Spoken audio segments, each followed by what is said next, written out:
Oi, gente, a gente está aqui no Papo Bom com gente boa. Eu quero agradecer ao JR Studios, a maquiagem da Paula Magalhães, o cabelo do Elias Rosa, tá?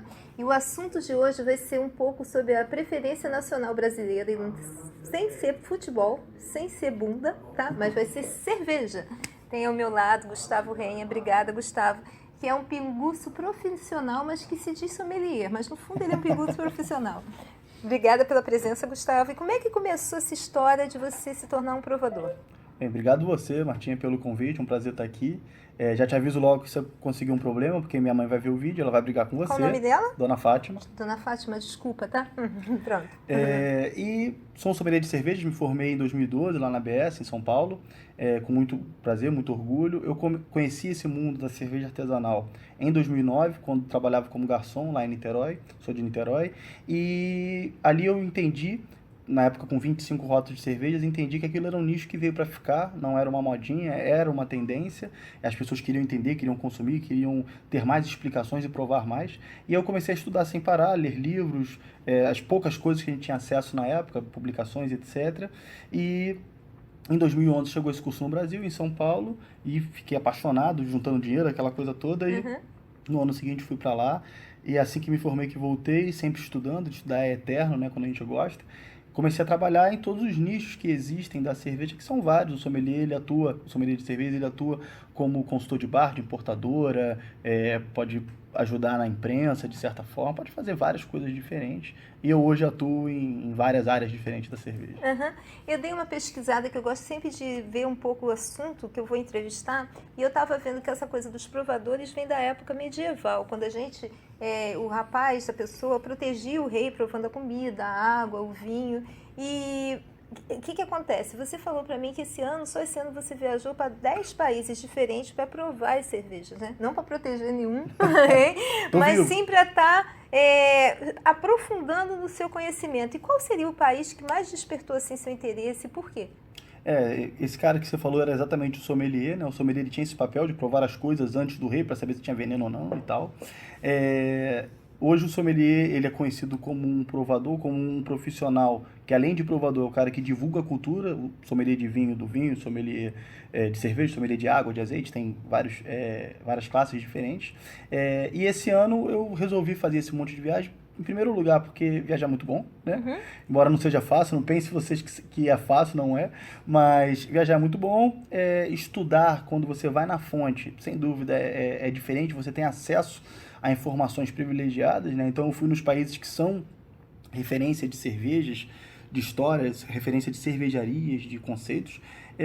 Produzo eventos, então produzo festivais no Rio de Janeiro, então quis conhecer de perto os mais famosos do mundo, fui todos que pude esse ano, e consequentemente trouxe essa experiência para o Brasil. E qual país você achou assim, Gustavo, que chamou a tua atenção? É difícil escolher um só, né? Mas não posso negar que gosto de muitos, mas o que mais me chama a atenção é a Bélgica. Por toda a sua cultura, ela é muito rica em história, existe um amor, uma paixão do belga pela produção e pela divulgação da cultura, então é um país pequeno, mas que abraça, quando você chega lá e fala, eu vim aqui para conhecer sua cerveja, pode ter certeza que vão te receber de portas abertas. É o meu país favorito. Aliás, as cervejas belgas são patrimônio mundial da Patrimônio, Unesco, esse ano foi eleito patrimônio mundial, patrimônio cultural imaterial da Unesco. Da Unesco, né? E super merecido, porque o país é do tamanho do estado do Rio de Janeiro. O país é menor do que o estado do Rio de Janeiro. Nossa. É um país muito pequeno, muito rico em cultura, mas muito pequeno.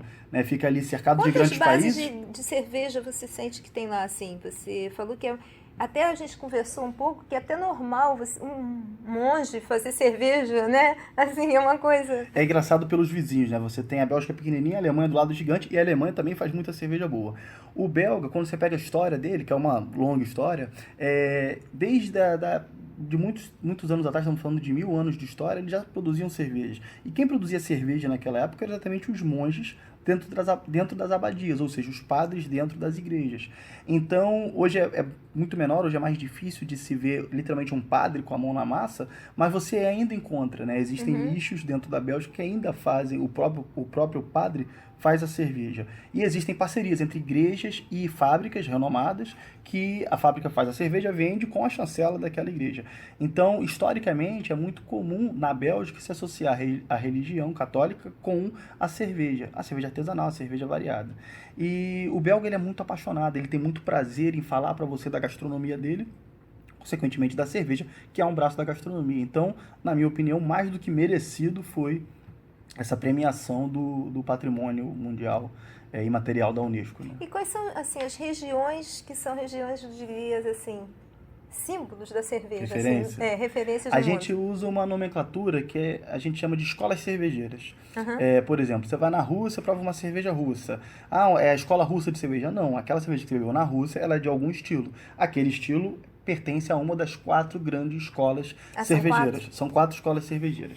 3 tradicionais, que são a escola inglesa ou britânica, a escola belga de cerveja e a escola alemã de cerveja. E tem a mais recente de todas, que é a escola americana dos Estados Unidos, que vem hoje com 4.500 cervejarias artesanais, né? Então, assim, os Estados Unidos está vindo cada vez mais mostrando muita coisa para o mundo. Né? São as 4 regiões tradicionais do mundo. Eu sou assim, Eu sou completamente apaixonado pela escola americana também. É um país que valoriza muito, porque é novo, né? Então ele quer mostrar para o mundo. E são muito boas. São diferentes, têm um perfil normalmente sensorial diferente, um aroma um pouco mais cítrico, por causa do ingrediente que é o lúpulo que eles têm lá diferenciado, e que chama muita atenção no mundo. Então, assim, o americano, ele está criando coisas novas e está muito bacana.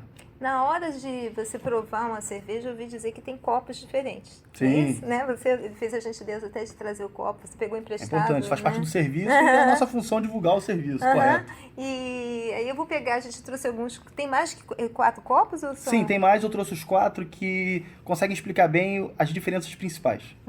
Então tá, esse aqui, digamos. Essa aqui é uma cerveja alemã Eva. Esse aqui é o que é muito parecido com aquele que a gente sempre bebeu no bar, que é a tulipa, né? A tulipa no Brasil, ela tem aquele formato mais cônico assim, né? Isso aqui é um copo muito comum de cerveja Pilsen, aquela cerveja clara, levinha que a gente bebeu a vida inteira. Por quê? Qual é o principal diferencial dessa cerveja? Ela é leve e refrescante, por isso que a gente sempre bebe em grandes quantidades. Esse copo aqui, que ele é mais fininho embaixo, mais grossinho em cima, ele ainda tem uma boca pequena aqui. Quando você bebe nesse copo, quando você faz esse movimento aqui, por ter uma boca pequena, ele manda o líquido mais pro fundo da garganta, ou seja, você vai dar goladas maiores. Como ela é refrescante, você está com sede, ela vai matar a sua sede mais rápido. Então, esse é um tipo de copo perfeito para uma cerveja Pilsen, por exemplo. Qual seria um outro copo? O grande ali. Grande. Esse aqui é um copo da Vinegar, é uma cerveja alemã. Esse é um copo clássico de uma Weissbier ou Weizenbier, é uma cerveja de trigo. É uma cerveja muito comum na Alemanha, inclusive quando você faz o serviço, as pessoas não entendem, é muito bonito o serviço. Ele serve a cerveja, no final ele mexe um pouquinho a garrafa e termina de servir, não sei se você já viu. A garrafa, ela é servida todinha dentro desse copo, porque o trigo, ele fica ali, a cerveja de trigo, ela tem esse fundinho que ele tem que ser servido aqui, né? Ele faz um diferencial. Então, quando você serve devagarzinho, sem fazer espuma, devagarzinho aqui. Deixa aquele fundinho na garrafa, mexe um pouquinho a garrafa, coloca aqui. Aquela levedura que está ali no fundo, ela vai vir aqui em cima, ela vai decantar.